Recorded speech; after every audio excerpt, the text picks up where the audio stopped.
evening and welcome to Peralta Matters. I'm your host, Jay Calhoun.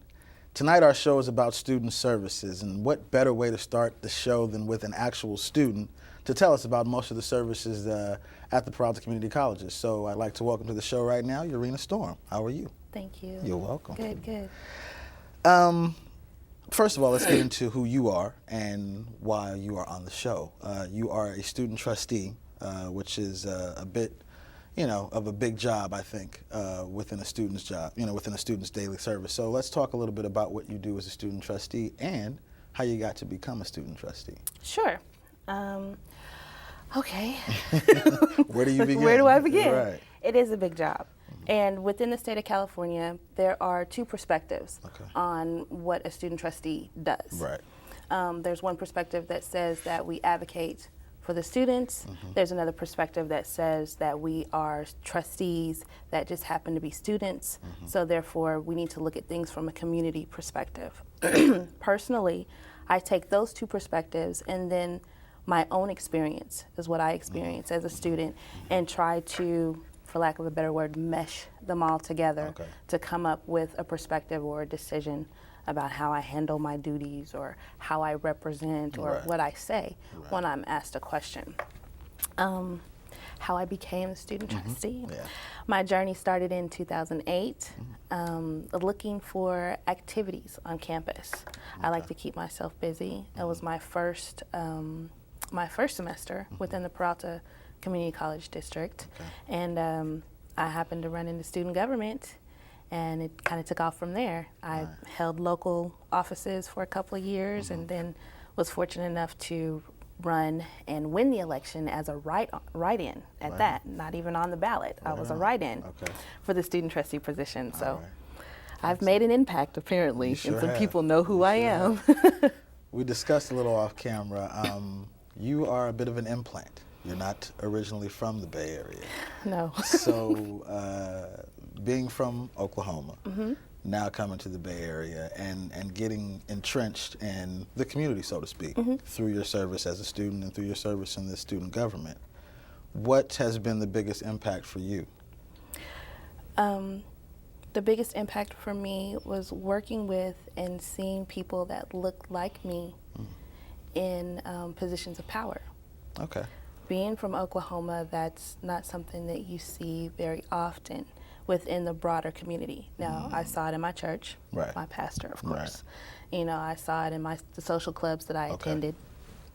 But going outside of there, into banks, into hospitals, doctors, lawyers, judges, didn't see it. Gotcha. So coming to the Bay Area and being surrounded by that gave my self-confidence, my self-worth a huge boost.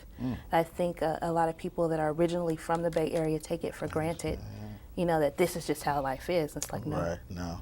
Excellent. It's not life. That is a bit of a misnomer in this community. It is. Speaking of student services, we touched a little bit about this off town. You've kind of been able to dip and dabble in a lot of different student services within the College of Alameda.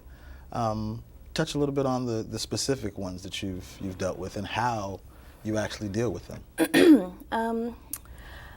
Personally, the only service that I've been able to take advantage of has been financial aid, and not in a traditional sense, because I am not eligible for financial aid in a traditional sense. I am a lone person, unfortunately. Right, most of us are. The only good thing out of that is the laws that took place July 1, so now we have direct loans and stuff like that, and we're not dealing with banks anymore. Makes things a little bit easier for us. Let's just hope that it stays in place since everybody wants to repeal the health care that made the loans happen. So it's kind of like that's a little scary to really think about that it could be repealed and we'd lose the option. But from an advocacy standpoint, I have been involved with EOPS, with CalWorks, with the CARE program, and for me, it's been giving students information and direction, helping them with their paperwork, getting them to the right people that can assist them with their specific issues. Although we have all these services that we offer, I'm a firm believer in support and customer service. Okay. That we can clear up a lot of issues with a little help, and a smile. A lot of things can be avoided, Right. So I try to be that cushion when a student comes and they feel that they've done everything that they've needed to do, and the information is not being transferred correctly or misunderstood either way on either end. I try to play that cushion, to be like, okay, well, let's see what we can do. Yes. Let's look at your paperwork and be, oh, no, you missed that box. Right. Can you fix that for me? And get that taken care of. I was going to ask, is it, and it's not a blame or fault situation, but as a student, do you see some of the issues, frustrations, problems that could arise in how some of these programs are actually helping the students become just a ignorance, just I didn't know. There was not a process explained to me, or there was not a form given to me, or I had no idea that it was online versus a paper form. Every day. Is it that simple? Every day, Okay. every day, and I experience it as well with the new process for student loans. It was very frustrating and took a long time to get my information processed because it was a new process for everyone. It takes a lot of patience when you're dealing with people in general. Right. And then when your bureaucracy always takes patience because there's so many different things that needs to happen. Right. So for me, it's always trying to get the students to look from both sides. I understand that you need to get this taken care of, I really do, but can you understand that they're going through a new process too, or the budget cuts have them limited in staffing, there's only so much that one person can do in a day. Just trying to get everybody to see everybody's side of the issue. Right. Now that you've gone on that mark and surpassed your student, you're on your last semester, you're on your way up to bigger and better. Yes. You're student trustee now, so you're not you're no longer just in student government locally within your campus. You have aspirations to do bigger and better. Was the impotence to that started here, or was that desire nurtured within the Peralta Community Colleges? Let's see. The desire was developed at home. Outstanding. I come from a family of service. Okay. People that give, want to help. Right on. So Peralta reignited the spark and gave me the outlet to do the things that I feel like I'm destined to do. So yes, it was definitely nurtured and continues to be every day, such as settings like this. Right. I get the opportunity to speak and to give information to others. That's what I do. Outstanding. All right. Well, thank you again for coming on the show. And thank you for having me. We'll have to have you back and talk some more. Definitely. It was a pleasure. Thank you. We'll be right back after this.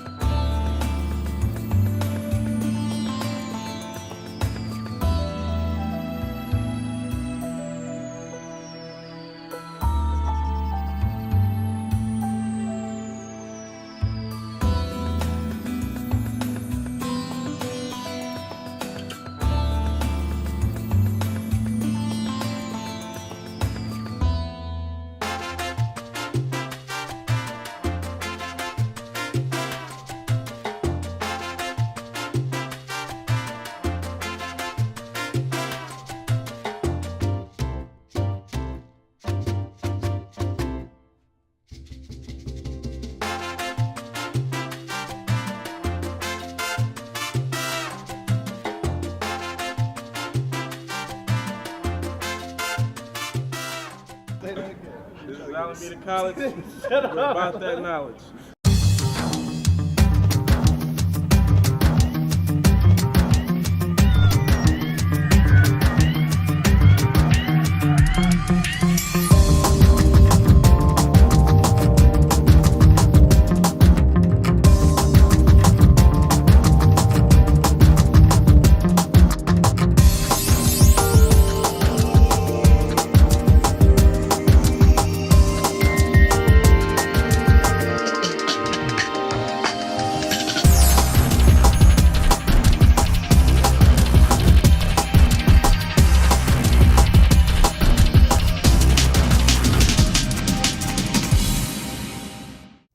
Welcome back to Peralta Matters. We are continuing our show on student services, and I am honored to welcome in Francine West from the College of Alameda. How are you, Francine? I'm fine. Great, Thank you. great. Let's dig right into it. We're talking about student services, and we know that you are not only a counselor at COA, but you are also involved and entrenched in the EOPS program. Right. One, explain what EOPS means, and also explain your role in that. EOPS is a program for financially and economically disadvantaged students. You could be first generation English speaking or non-English speaking. Right. First generation college. Your parents didn't go to college or didn't graduate, I should say. We have a target population of people who are underrepresented in the colleges.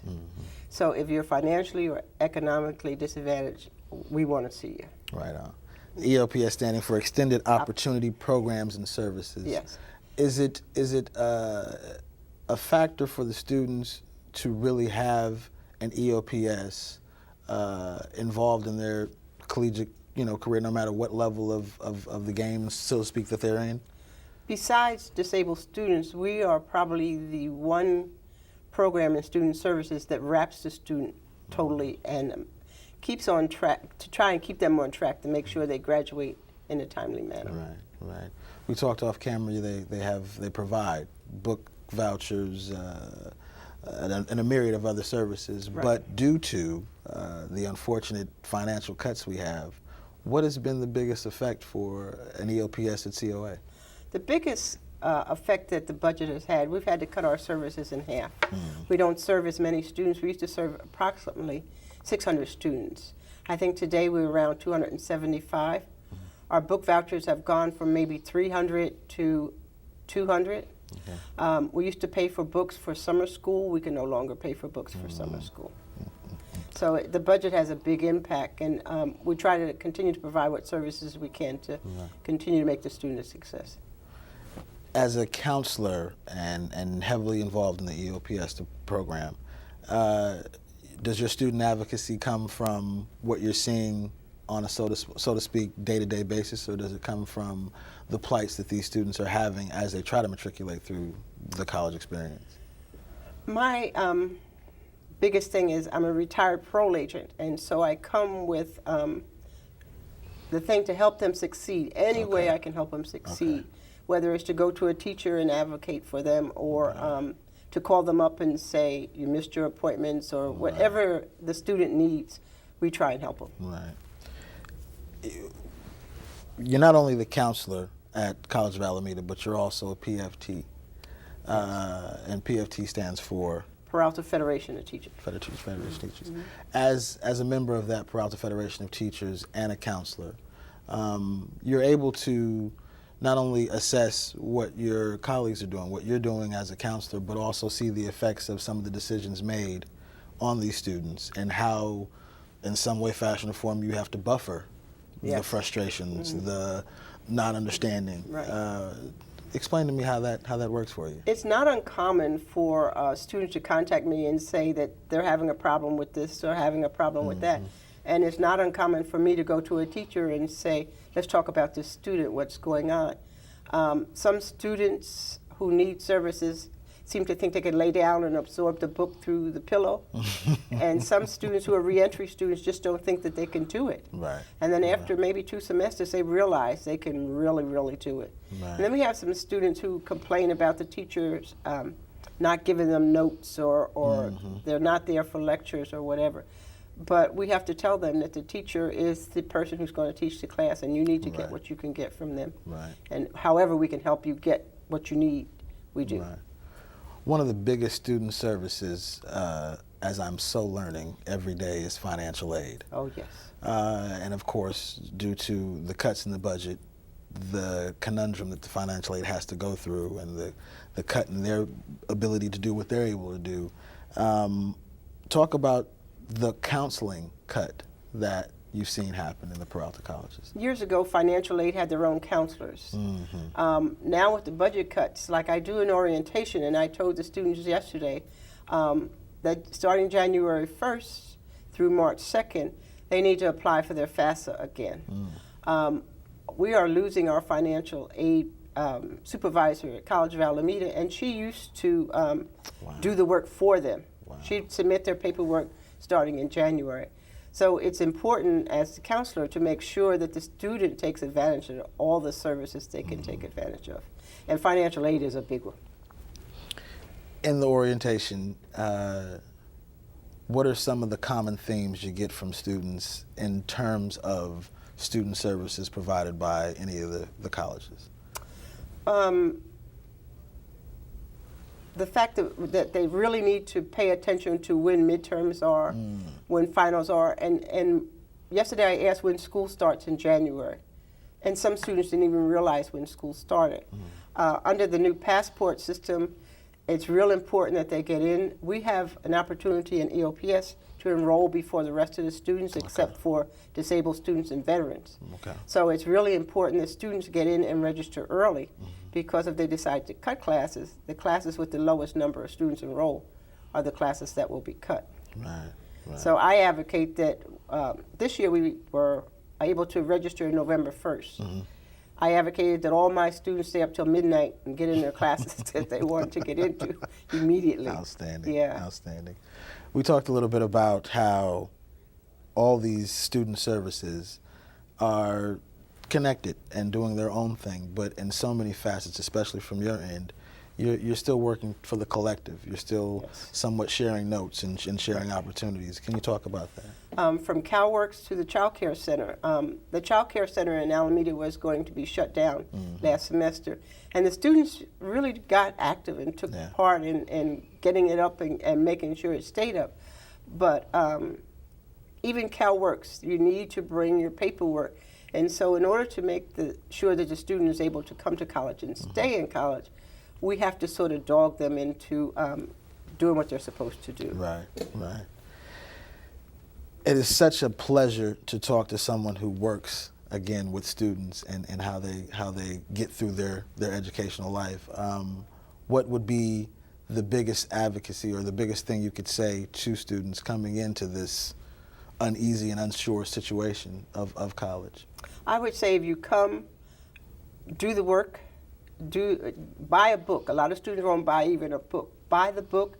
You can buy a book online. You can go to the bookstore and borrow a book. You can do whatever, but open the book and read it, because once you get in there, there's no limit to how high you can go, to the 4-year, to the PhD program, or to be a doctor or a dentist. Excellent, excellent. Yeah. Thank you so much. We want to thank Francine West for coming on again. She is a counselor at the College of Alameda and also heavily involved with the extended opportunity programs and services. We'll be back in a few minutes. I'm a veteran, and I was looking into some of the trades. Signing up for classes at College of Alameda was really easy because you have the online stuff, and then the administration building was really helpful. The VA department, speaking with the dean, it was really easy to just get all the paperwork done and get going in the class. It's an easy transition from the military in Iraq to coming into here.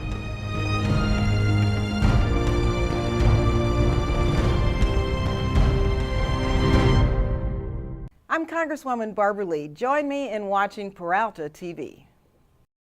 I went to Berkeley City College and I attended the PACE program, the program for adult college education. It was structured for working adults, and it really inspired me to want to give back to help and support other students. And now I'm able to work in a university system providing that same kind of support that I received to students. I am Krista County, and Berkeley City College transformed my life.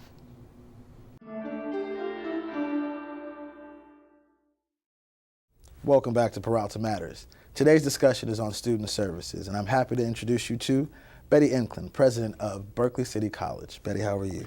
I am great, thank you. Excellent. Thank you for having me. Thank you for coming on. In our discussion on student services, let's start with where you are as a president and how you've seen not only the success but the importance of the student services from your perspective. Absolutely. Many times when students come to our colleges, we think that they need to have the right classes, and that is true. And we know that they need to have outstanding instructors.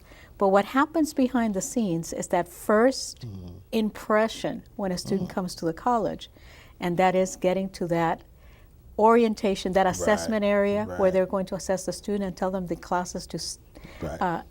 enroll in, when the students go to the counseling office, when the Right. student actually finishes the whole process and go through admissions and records, if students need financial aid, these services, it's really, they're so integrated into the fabric of what we do at our community colleges. Because in essence, it's the first introduction to the colleges, but it's also an opportunity for the students to kind of get a sense of how to navigate the system. Students do not know. Good point. They come to the college, and these services are what in many cases keeps them enrolled, keeps them in classes. Right.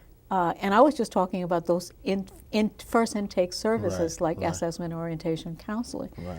But then having an opportunity for students to have like the equal opportunity programs and services so that students have special counseling. Yeah. They can get book vouchers. When there's CalWork students who can then get jobs on campus.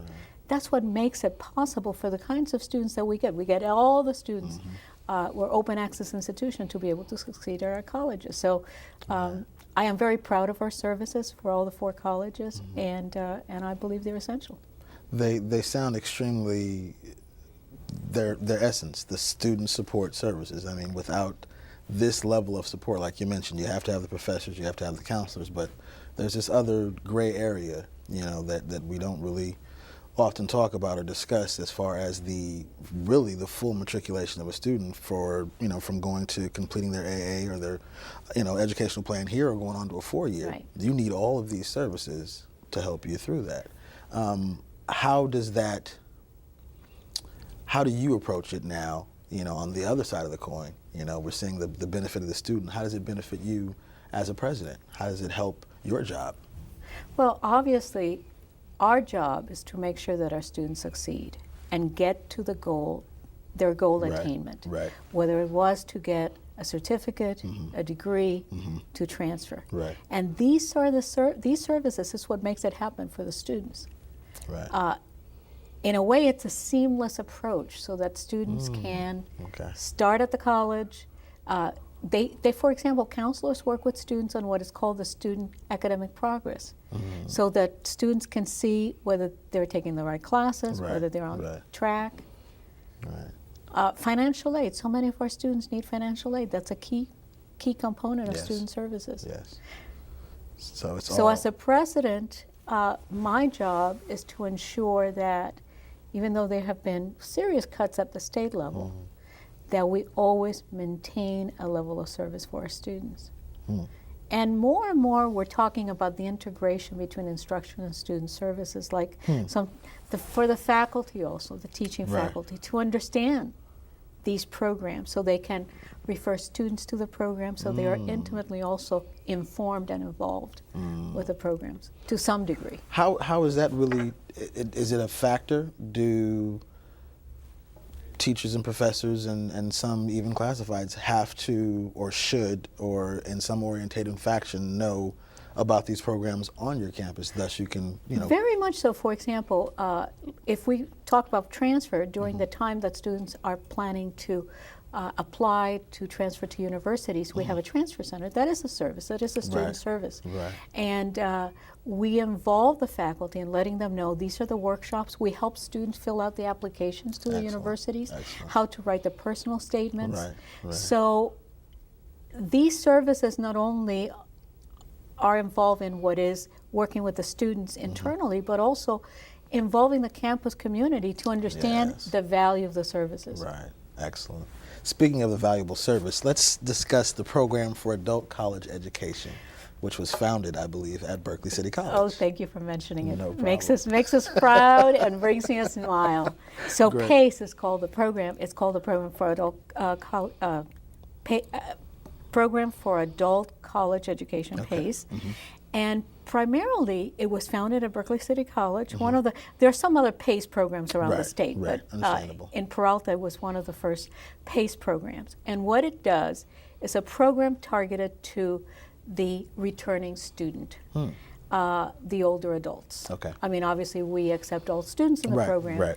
but we make it conveniently accessible to those students. The classes, it's what is called a cohort model. Okay. So the students start out with a great deal of counseling initially Right. to get into the classes. Okay. And they take primarily a course, let's say a course in the evening and courses on weekend. And with this counseling, the cohort of students, let's say the 30 or 40 students who Right. start out, then they take the next Set of sections courses. Okay, of classes and the next set of classes. So obviously it works really well because the students, in a sense, it creates a sense of community for those students enrolled in the program.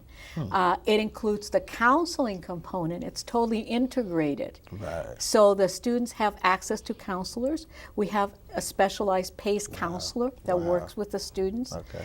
And the students have guest speakers to learn about what it is that they trying to achieve in terms of learning about the world of work, and we get speakers. So it is really a fantastic program, and we have a great coordinator, Dr. David Johnson, who has been coordinating the program. I know David. Exactly, and so we think it's a premier program at our college. Right.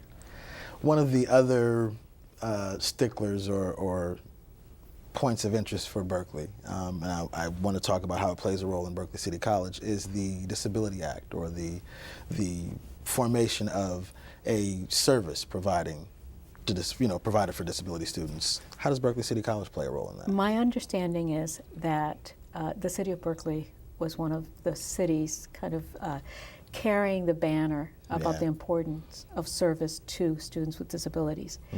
And being in that community where that is very much a value system, clearly our disabled student programs and services, it's again an important program for a college and for the four colleges. Students get interpreters, they get an opportunity to really use the kind of equipment that is needed for students with disabilities. So it's an important program. It's invaluable. It's invaluable. Great. Thank you so much, Betty. It's been an education and an opportunity for me to learn more about the services at BCC. Thank you again for coming on our show. It was great. You're a great host. So you made it easy. Thank you again. Thank you.